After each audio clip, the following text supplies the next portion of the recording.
ধর্ষকের শাস্তি জনসম্মুখে নিশ্চিত করার দাবিতে শাহবাগে অবস্থান কর্মসূচি পালন করেছে রাজধানীর ৩০ কলেজের শিক্ষার্থীরা।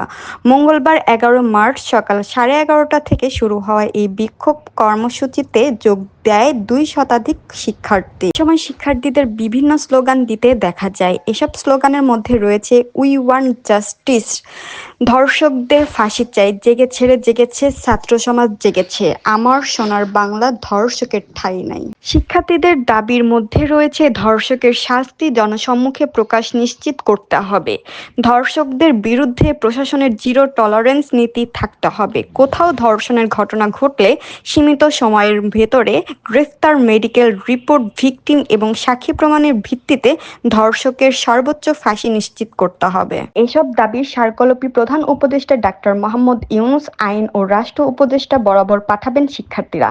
দাবি না মানা অবধি অবস্থান কর্মসূচি চলবে এবং সারা দেশ গণ আন্দোলন গড়ে তোলা হবে বলে জানানো হয়েছে। বর্তমান প্রশাসনের ব্যর্থতার কারণে দেশে ধর্ষণের ঘটনা ক্রমাগত বৃদ্ধি পাচ্ছে বলেও অবস্থান কর্মসূচি থেকে অভিযোগ করা হয়।